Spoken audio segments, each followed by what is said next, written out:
10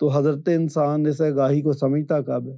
وہ پوری ڈٹائی کے ساتھ اپنے غلط کاموں پہ جٹا رہتا ہے۔ تو یہ کہنا جی کہ مسئلہ کفارہ اسی صورت میں درست ہو سکتا ہے کہ یہودا اسکریوتی جیسا شخص اس سے فیض یاب ہو تو پھر تو ٹھیک ہے۔ تو بھائی وہ معافی مانگ لیتا تو فیض یاب ہو سکتا تھا، اس نے معافی والا راستہ اختیار نہیں کیا۔ بہت شکریہ سر آپ کا۔ دوسرا سوال آپ سے کرنا چاہوں گی، ازروئے انجیل گنہگار کو دائمی آگ میں جلنا ہے تو پھر اس کا کیا ٹھکانہ ہے جس پر سب لوگوں کے گناہ لادے گئے؟ یہ مسیح یسوع کی طرف اشارہ ہے کہ سارے گناہ اس پر لادے ہوئے تھے۔ تو پہلی بات تو یہ جو گناہ لدے ہوئے ہیں نا، اس کو میں سمجھا دوں کہ یہ کرسچنز کو بھی پرابلم ہے اور یہ اپنا ظفر صاحب کو بھی پرابلم ہے۔ انہوں نے ایک کتاب پڑھ لی ہے یا دیکھ لیا، مسیحی مسافر، جان بینین نے جیل کے اندر لکھی تھی، نو ڈاؤٹ بڑی بہترین کتاب ہے۔ آپ اس کو ایک دفعہ شروع کر لیں تو دل چاہتا ہے کہ کمپلیٹ کر کے آپ چھوڑیں، ایک ہی دن میں آپ پڑھ سکتے ہیں۔ لیکن وہ کتاب باتصویر ہے، بچوں کے لیے لکھی گئی ہے تاکہ وہ سمجھ سکیں۔ اب اس میں جان بینین نے جو کام کیا ہے کہ اس پر جو تصویر ہے مسیحی مسافر ہے، اس کے کمر کے اوپر ایک وہ کیا کہتے ہیں کہ ایک گناہوں کا پلڑا ہے، ایک پوٹلی بندھی ہوئی ہے۔ تو وہ بچوں کو سمجھانے کے لیے ہے کہ یہ گناہ، وہ جب سفر کرتا کرتا سلیب کے پاس پہنچتا ہے تو وہ پوٹلی گر جاتی ہے، وہ گناہ سے آزاد ہوتا ہے۔ اگین میں کہوں گا کہ یہ سنڈے اسکول کے بچوں کے لیے ہے تاکہ وہ سمجھ سکے۔ اچھا، تو یہ جو پوٹلی گناہوں کی کسی کے اوپر لدی ہونا، یہ میٹافوریکل ہے۔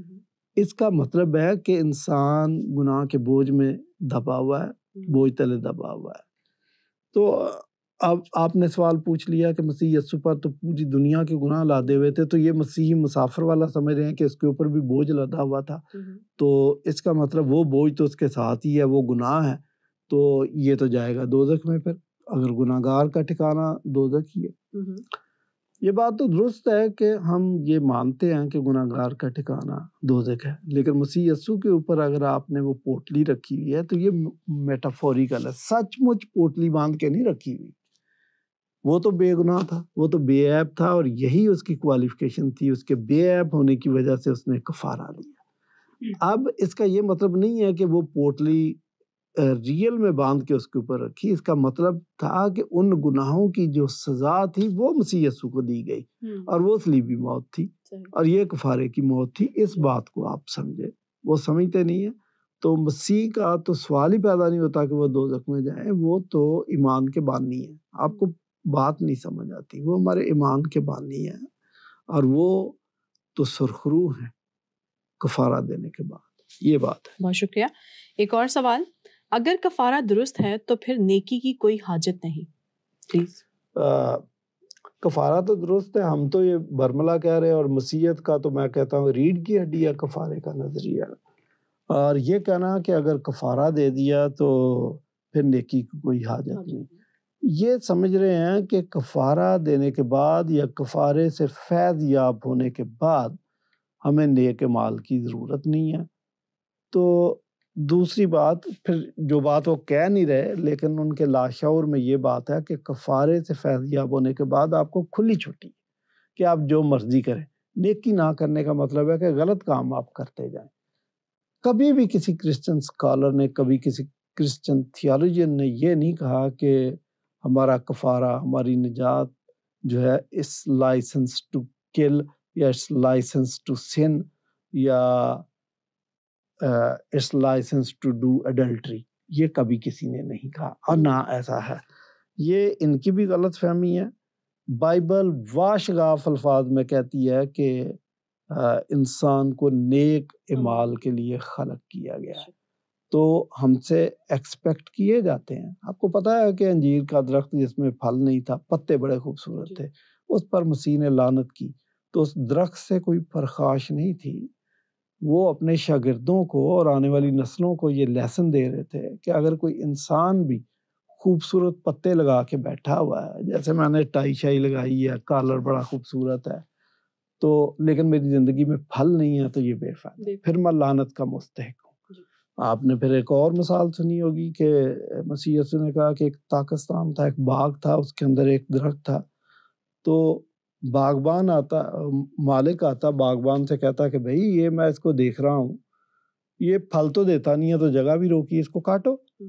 تو اس باغبان نے کہا کہ 1 سال اور دے دے، میں اس کے گرد تھالا کھودتا ہوں، پانی دیتا ہوں، کھاد دیتا ہوں، اگلے سال تک اس نے پھل دے دیا تو ٹھیک، نہیں دیا تو اس کو کاٹ دیں گے۔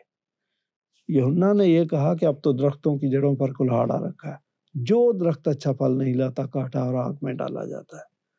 تو ساری کرسچن تھیالوجی اس بات کے گرد گھومتی ہے کہ انسان کی زندگی سے نیک پھل آنے چاہیے۔ اگر نیک پھل نہیں ہے، یہ تو کرسچینٹی کی نشانی ہے کہ اس کی زندگی سے نیک پھل آنے چاہیے، اگر نیک پھل نہیں ہے تو پھر وہ کرسچن بھی نہیں، زندگی بے فائدہ، زندگی بے فائدہ ہے۔ پھر مطلب ہماری نجات کا فائدہ کیا، پھر مسیحیت کے ساتھ فیلوشپ کا فائدہ کیا؟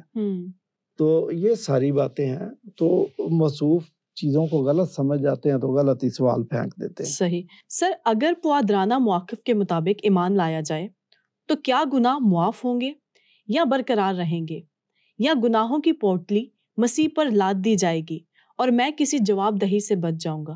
اس پہ وضاحت کیجیے۔ یہ بھی ان کی غلط فہمی یا خوش فہمی ہے کہ گناہ مسیح پر لاد دیے گئے تو اب ہم بری الذمہ۔ دیکھیں، میں کہتا ہوں ہماری ذمہ داری ڈبل ہو جاتی ہے۔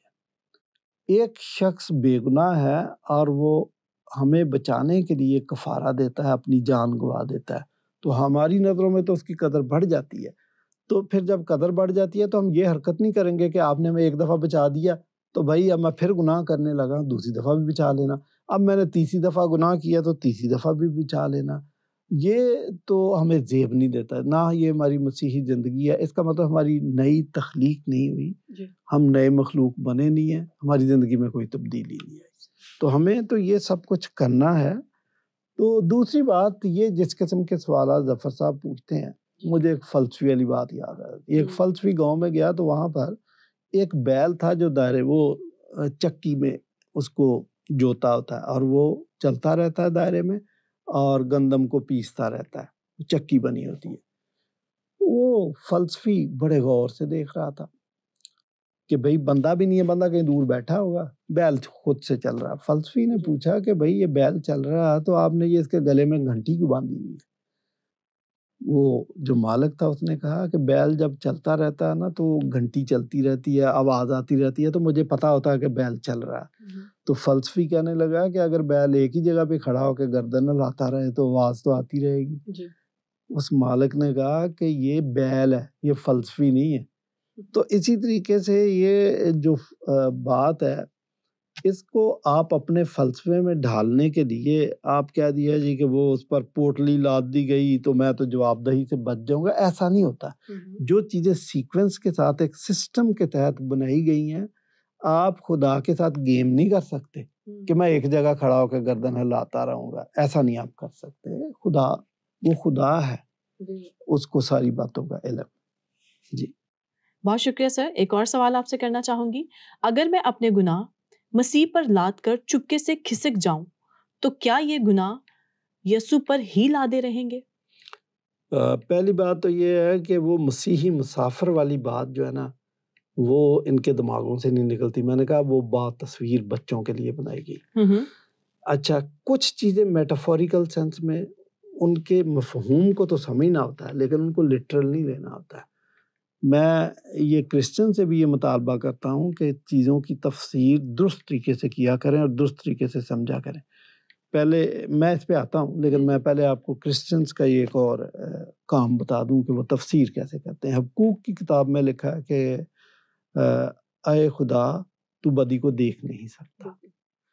اب ہمارے جو سپیکر ہیں انہوں نے کیسے فٹ کیا، وہ جب کلمے بولتے ہیں مبارک جمعے والے دن تو وہ کہتے ہیں کہ دیکھو خدا تو بدی کو دیکھ نہیں سکتا۔ اب دو چیزوں کو دیکھیں کیسا فٹ کر رہے ہیں، مسیحی مسافر والی اس تصویر کو کہ مسیح پر پوری دنیا کے گناہ لدے ہوئے تھے، خدا بدی کو دیکھ نہیں سکتا، خدا نے منہ پھیر لیا، اور یسوع مسیح نے کہا اے میرے خدا تو نے مجھے کیوں چھوڑ دیا۔ انتہائی نامعقول تفسیر۔ پہلی بات کہ وہ جو بات ہے کہ گناہ لدے ہوئے تھے، اس کا مطلب اس گناہ کی سزا مسیح یسوع کو دی گئی، ٹھیک ہے، اس کو اس طرح سمجھنا۔ اور جو حبقوق کہتا ہے کہ اے خدا تو بدی کو دیکھ نہیں سکتا، اس کا یہ مطلب نہیں ہے کہ وہ بدی کو دیکھ نہیں سکتا. اس کا مطلب ہے کہ اے خدا تو بدی کو برداشت نہیں کر سکتا. وہ تو خدا سے گلہ کر رہا ہے کہ تو بدی کو برداشت نہیں کر سکتا. اور یہ معاشرے کے اندر کیا ہو رہا ہے؟ ناانصافی ہو رہی ہے، جھوٹ بولا جا رہا ہے، قتل ہو رہے ہیں، یہ ہو رہا ہے، وہ ہو رہا ہے. یہ بات کر رہا ہے. اگر ہم یہ تفسیر مان لے کہ خدا بدی کو دیکھ نہیں سکتا تو پھر تو کوئی بھی گناہ گار اس کو کھلی چھٹی ہے. قیامت والے دن وہ یہ خدا کو کہہ دے گا کہ بھائی ٹھیک ہے، میں ATM میں گھسا تھا اور میں نے مشین توڑ دی تھی اور پیسوں کو ہاتھ ڈالا تھا، لیکن جب تو نے منہ پھیر لیا تھا تو میرا ضمیر جاگ گیا تھا، میں نے تو پیسے واپس رکھ دیے تھے، چوری نہیں میں نے کی تھی. قتل والا بھی یہ کہے گا مجھ پہ تو الزام ہے، میں گولی چلانے لگا تھا لیکن اے خدا تو نے تو منہ اپنا پھیر لیا تھا تو میرا ضمیر جاگ گیا تھا، میں نے گولی نہیں چلائی تھی. زناکار بھی یہی بولے گا کہ خدا جب تو میں نے دیکھا تھا ٹھیک ہے میں گناہ کرنے کے زنا کرنے کے در پہ تھا، لیکن جب تو نے منہ پھیرا تو عین اس وقت میرا ضمیر جاگ گیا تو میں نے تو اس لڑکی کو کہا تو میری بہن ہے. لوگ یہ کون سی کہانی ہوئی؟ خدا اگر بدی کو دیکھ نہیں سکتا تو یہ نظام کیسے چل رہا ہے؟ اس کی آنکھیں بنی نوع انسان کو تاڑتی رہتے ہیں. وہ لکھا وہ دنیا کی سیر کرتا ہے، اس کو الیکٹران اور ایٹم کی سٹرکچر کا پتہ وہ اس کو دیکھ سکتا ہے. آپ کہتے ہیں کہ خدا کو پتہ ہی نہیں. یہ کائنات ایک منظم انتظام کے تحت چل رہی ہے، خدا دیکھ رہا ہے، ایسے تھوڑی چل رہی ہے. تو یہ والی بات بھی کہ یسوع پر ہی گناہ لدے رہ جائیں گے تو میں تو چپکے سے کھسک جاؤں گا، نہیں. دراصل یہ کہنا چاہ رہے ہیں کہ مسیحی تصور جو ہے کفارے کا یہ ناقص ہے اور ہم خدا کو جل دے دیں گے، خدا کی نظروں میں دھول جھونک دیں گے اور خدا کو پتہ بھی نہیں چلے گا، وہ ہمیں راست بازی سمجھ لے گا. ایسا نہیں ہو سکتا. امثال 29 باب کی پہلی آیت میں لکھا ہے کہ جو شخص بار بار تنبیہ پا کر گردن کشی کرتا ہے ناگہان برباد کیا جائے گا اور اس کا کوئی چارہ نہ ہوگا. زبور کے اندر لکھا ہے کہ خداوند متواتر گناہ کرنے والے کی بالدار کھوپڑی کو چیر ڈالے گا. آپ کہاں کی سوچ کے بیٹھے ہوئے ہیں؟ خدا ہے جو اس کائنات کا نظام چلا رہا ہے، اس نے اکاؤنٹیبلٹی کرنی ہے. تو آپ ذہن میں سوچ کے بیٹھے ہیں کہ ہم اس کی آنکھوں میں دھول جھونک دیں گے؟ ایسا نہیں ہو سکتا. بالکل. اچھا سر، ایک اور سوال کہ لازر اور امیر آدمی والی تمثیل سے واضح ہو جاتا ہے کہ صرف غریب لوگ ہی نجات حاصل کرنے کے حقدار ہیں اور امیر تو امید ہی نہیں رکھ سکتا. ہاں، یہ غالباً ادھر بھی اشارہ کر رہے ہیں. مسیح یسوع نے کہا کہ اونٹ تو سوئی کے ناکے میں سے گزر سکتا ہے لیکن امیر آدمی نہیں گزر سکتا، خدا کی بادشاہت میں داخل نہیں ہو سکتا. لازر اور امیر آدمی والی تمثیل میں تو ہے ایسا.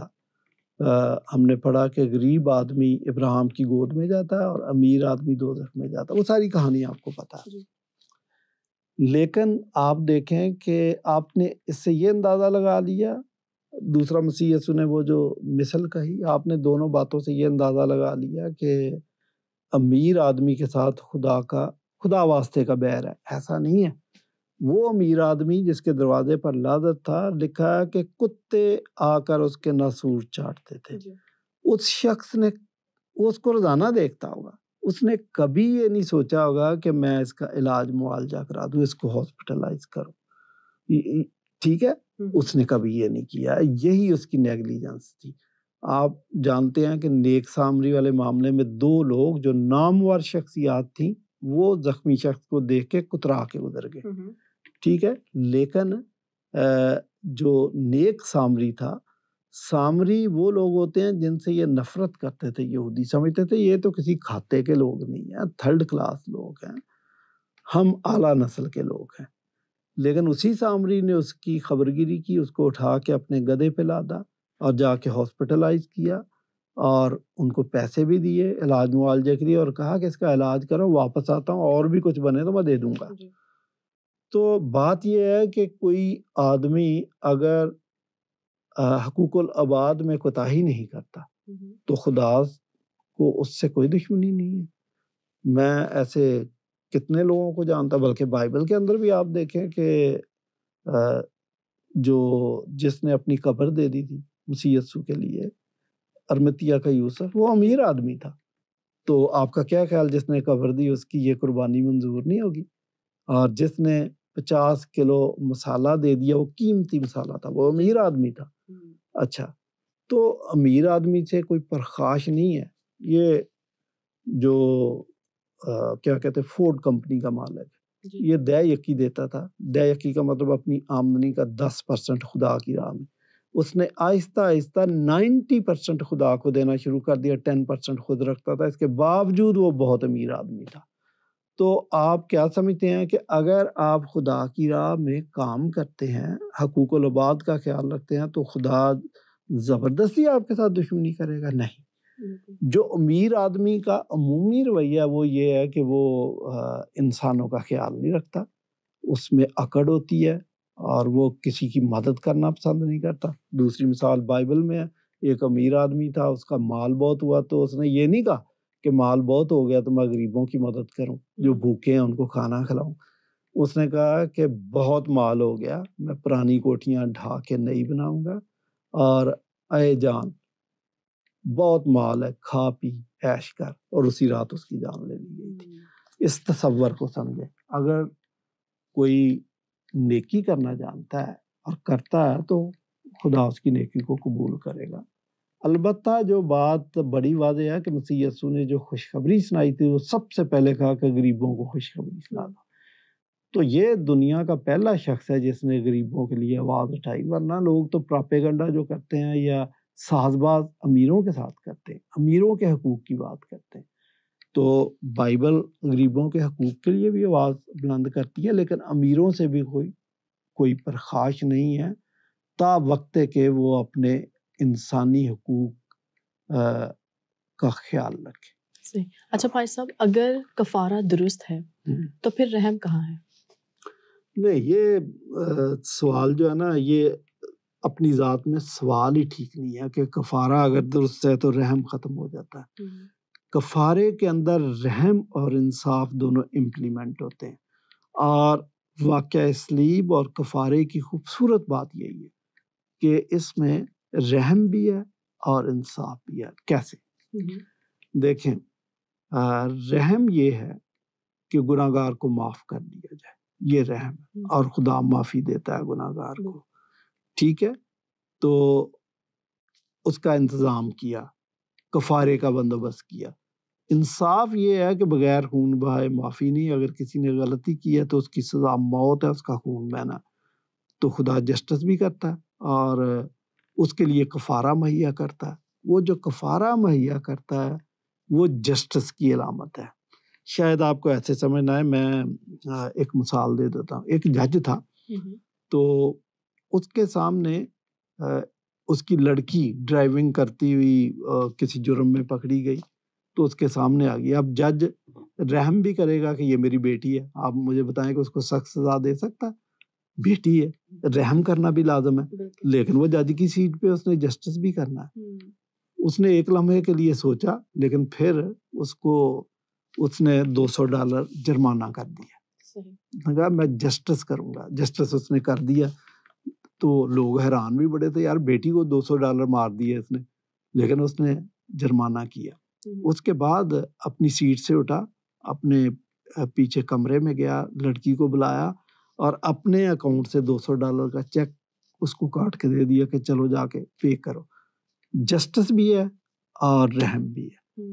تو موصوف یہ سمجھتے ہیں کہ رحم اس صورت میں ہے کہ جو کفارے کی قربانی دینا چاہتا ہے اسی کو چھوڑ دیا جائے، تو وہ تو سارا آپ کا جسٹس سسٹم سارا تباہ ہو گیا۔ ایسا نہیں ہے، تو آپ اس کو سمجھنے کی کوشش کریں۔ صحیح سر، مسیحیوں کے لیے نجات جو ہے وہ بہت آسان ہے، وہ جو مرضی کریں، اس کا کیا مطلب؟ یہ بہت سارے لوگ ایسا سمجھتے ہیں، اور خصوصی طور پر مسلمان ہی زیادہ تر سمجھتے ہیں، لیکن مجھے افسوس سے کہنا پڑتا ہے سم کرسچن بھی، کچھ نام نہاد کرسچن بھی یہی سمجھتے ہیں کہ ہمارا کفارہ ہو گیا تو اب ہمیں کھلی چھٹی ہے۔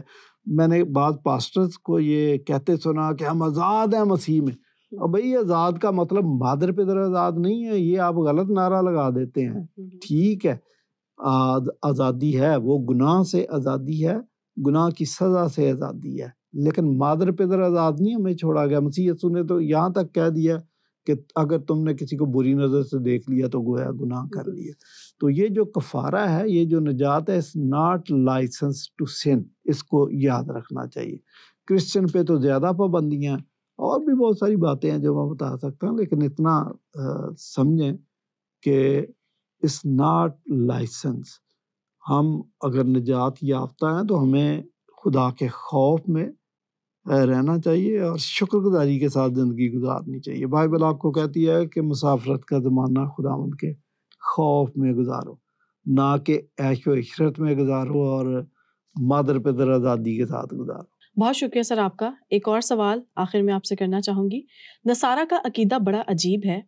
خدا کی نافرمانی سے جو گناہ شروع ہوا تھا اسے ختم کرنے کے لیے خدا ہی کو لٹکا دیا. یہ بھی ان کے سمجھنے میں فرق ہے. بات یہ ہے کہ کفارے کے لیے سیکریفیشل سسٹم جو تھا اولڈ ٹیسٹامنٹ میں، اس میں برا ذبح کیا جاتا تھا، لیکن کامل قربانی کے لیے کوئی ایسا کفارہ چاہیے تھا کہ جس کا خون بہایا جائے لیکن وہ بے عیب ہو.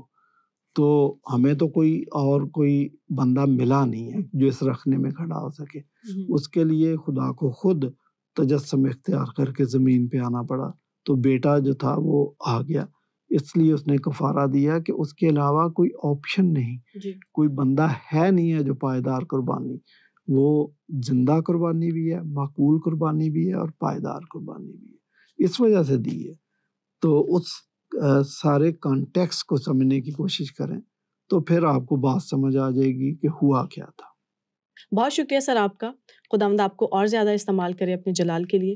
ناظرین آپ کا بھی بہت شکریہ. یقیناً آپ نے آج کے پروگرام سے برکت پائی ہوگی. آج کے پروگرام سے جو حتمی سچائی میں نے حاصل کی ہے وہ یہ کہ اگر آپ یسوع مسیح کے کفارے پر اعتراض کرنے کے بجائے اس سے فیضیاب ہو جائیں تو یقیناً برکت پائیں گے. جان سٹارٹ کی ایک کہاوت ہے، مسیح کا کفارہ مفت ہے لیکن سستا نہیں. جاتے جاتے وہی بات، سچ کو سنیے، سچ کو کھوجیے، اور اگر سچ سمجھ آ جائے تو اسے قبول کرنے کی جرات کیجیے. خدا حافظ.